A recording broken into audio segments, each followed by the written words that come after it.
E The Last of Us mal estreou e já está sendo celebrada como a melhor adaptação de videogame de todos os tempos. Vamos falar um pouquinho, depois da vinheta, sobre o primeiro episódio, com spoilers. Segura aí. Olá, sociedade de consumo Bop! Estamos de volta, esse é o Mais Uma Coisa no canal 4 Coisas. Sou o Pablo Peixoto, youtuber que mais trabalha no Brasil. Bora falar de The Last of Us, adaptação do game, do celebradíssimo game, aquele que já é considerado um dos maiores jogos de videogame da história, adaptado pela HBO em live action, e ficou bom. Ficou bom demais. A gente já tinha uma ideia de como estava ficando, graças aos trailers, às imagens. A gente sabia que tudo estava sendo feito com a qualidade, com todo o critério que tem uma HBO, que faz as melhores séries da atualidade.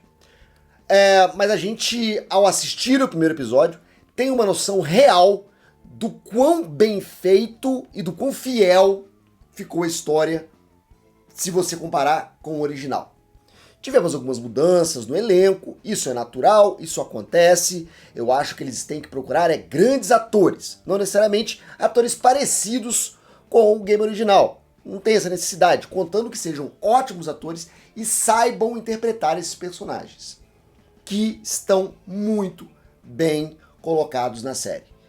Existem diálogos que são idênticos do game, de situações que são parecidíssimas com a do game. Muito pouca coisa foi mudada, e o que foi mudado foi para agilizar a história, embora eu já tô vendo muita gente dizer, e eu concordo em parte, que esse episódio original poderia muito bem dar uns 3 episódios. Porque acontece muita coisa, e acontece muita coisa rápida. Eu acho que coisas que não ficaram explicadas nesse primeiro episódio vão voltar durante os próximos, para a gente poder entender melhor o que está acontecendo. Uma das maiores mudanças, eu acho que a grande mudança que fizeram, foi como o fungo se hospeda nas pessoas, transformando as pessoas, os seres humanos, em uma espécie de zumbis. Como essa doença se espalha. No início a gente tem uma entrevista, um debate rolando em 1968, falando sobre qual é a maior ameaça para a humanidade. Aí são vírus, são bactérias, o cara fala, não, são fungos, porque os fungos são impossíveis de combater, são impossíveis de curar. Isso já faz, né, uma abertura para a série e coloca o game numa situação muito atual, já que nós estamos vivendo numa época pós uma pandemia global, uma das mais letais que a humanidade já enfrentou, e além disso estamos vivendo o aquecimento global, um perigo cada vez mais presente do aquecimento global. O que isso pode acontecer com o ecossistema?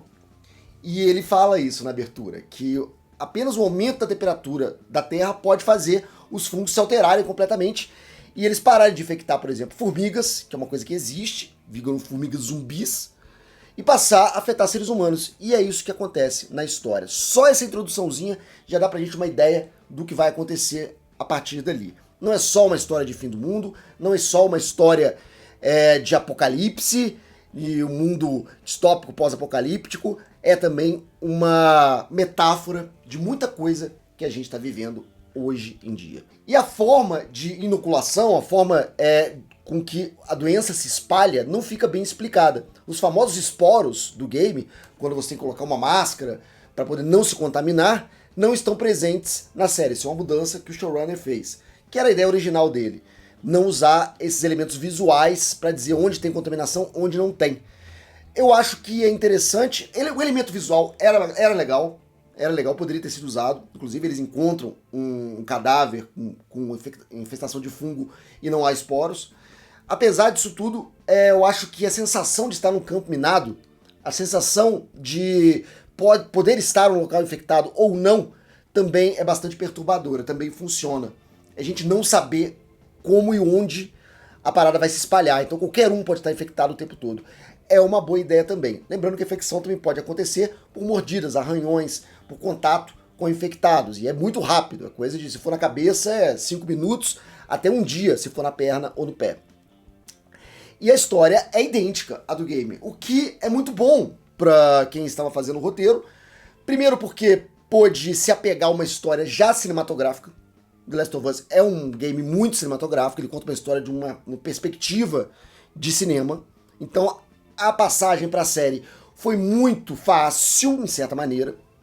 Você pode perceber quantas vezes a câmera se posiciona atrás do personagem, dando pra gente a impressão de estar no game. E quantos cenários e planos e takes são exatamente iguais às do game. Como o jogo foi desenvolvido, foi praticamente o storyboard do que a gente vai ver na série. E outra vantagem é que os showrunners decidiram não fazer muitas alterações na narrativa. Eles vão seguir o game do jeito que o game foi contado. Às vezes há uma necessidade de fazer coisas diferentes, de contar a história de maneira diferente, de mudar coisas justamente para dar aquela sensação de imprevisibilidade na audiência que já jogou o game, mas pelo que tá parecendo, eles decidiram que não. Vai ficar igualzinho e do jeito que você viu no game vai acontecer na série. O que cria um problema de spoiler gigante, né? Qualquer pessoa que jogou o game já sabe o que vai acontecer e pode espalhar esses spoilers. Aqui eu não vou dar spoilers do que vai acontecer pra frente, mas o que aconteceu na série a gente pode conversar. Que é a história do Joe, que tem uma filha durante o primeiro surto dessa doença global, dessa pandemia dos fungos. E é o aniversário dele e ele perde a filha nessa noite. E 20 anos depois ele se transforma completamente, ele vira um cara que não se apega emocionalmente a nada. Você percebe perfeitamente do jeito que ele segura a filha durante o surto e o jeito que ele segura o cadáver de uma criança logo depois. A diferença de sensibilidade do personagem, como é que ele se desensibilizou depois dessa tragédia. E ele é um contrabandista. E ele pega um trampo, ele tá precisando de arrumar um caminhão, arrumar um carro para achar o irmão dele, e ele pega esse trabalho de fazer uma transferência de pessoas, apesar de dizer que ele não trafica gente. Ele tem que levar a menina Ellie de um ponto A a um ponto B. E tem o detalhe que a garota foi mordida, mas ela não desenvolve a doença. Pode ser o primeiro caminho para a cura. E é nessa viagem, nessa road trip por um mundo completamente devastado, 20 anos depois do fim do mundo, é que Joe e Ellie vão ter essa aventura e vão ter essa experiência de vida e vão se tornar os personagens principais dessa emocionante história que começou ontem, The Last of Us, primeiro episódio. O que você achou? Escreve aqui embaixo nos comentários, daqui a pouco a gente tá de volta com mais assunto da cultura pop, e depois da vinheta vão aparecer opções do canal para você clicar e ficar mais um pouquinho comigo. Até mais, até breve, até já. Tchau.